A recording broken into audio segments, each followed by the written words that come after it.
ഞാൻ ചോദിച്ചോട്ടെ, നിങ്ങളുടെ കുടുംബത്തിലുള്ള എല്ലാവരും രക്ഷിക്കപ്പെട്ടവരാണോ? നിങ്ങളുടെ സുഹൃത്തുക്കളെല്ലാവരും രക്ഷിക്കപ്പെട്ടവരാണോ?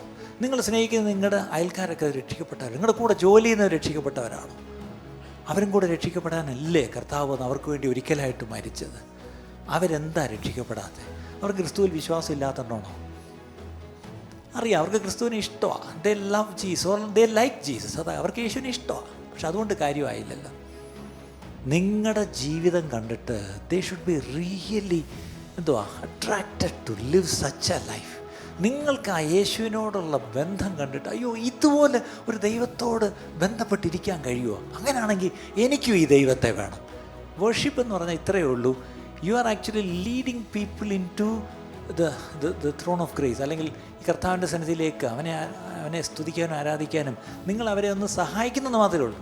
അപ്പോൾ ഇതിനകത്ത് ഓഡിയൻസ് എന്ന് പറഞ്ഞാൽ ഒരേ ഒരാളെ ഉള്ള ദൈവം മാത്രമേ ഉള്ളൂ. ഈവൻ ദൂതന്മാർ പോലും ഓഡിയൻസ് അല്ല. കാര്യം അവരും ആരാധിച്ചുകൊണ്ടിരിക്കുക ദൈവത്തെ, അല്ലേ? അപ്പം ദൂതന്മാരോടൊപ്പം നമ്മളും ആരാധിക്കുന്നു. പക്ഷേ ഒറ്റ പ്രശ്നം, ഈ ആരാധന ലീഡ് ചെയ്യുമ്പോൾ ലീഡേഴ്സിനോട് ഞാൻ പറയുന്നത്, you plunge and you really enjoy the living river of life, അല്ലേ? ആ ജീവൻ്റെ ആ നദിയിൽ നിങ്ങളങ്ങ് എടുത്തു ചാടി അത് നിങ്ങളങ്ങ് എൻജോയ് ചെയ്ത് തുടങ്ങുക.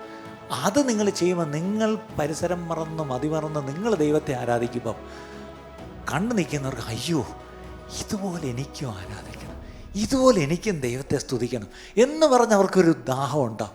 അയ്യോ, ഇങ്ങനെ ഈ ദൈവത്തെ എനിക്കും വേണം, ഈ ദൈവത്തെ എനിക്കൊന്ന് സ്തുതിക്കണം, ഈ ദൈവത്തിൻ്റെ മഹത്വം എനിക്കൊന്ന് വാഴ്ത്തി പാടണം എന്നൊരാഗ്രഹം ഉണ്ടായിട്ട് വേണം എല്ലാവരും കൂടി ആരാധിക്കാൻ.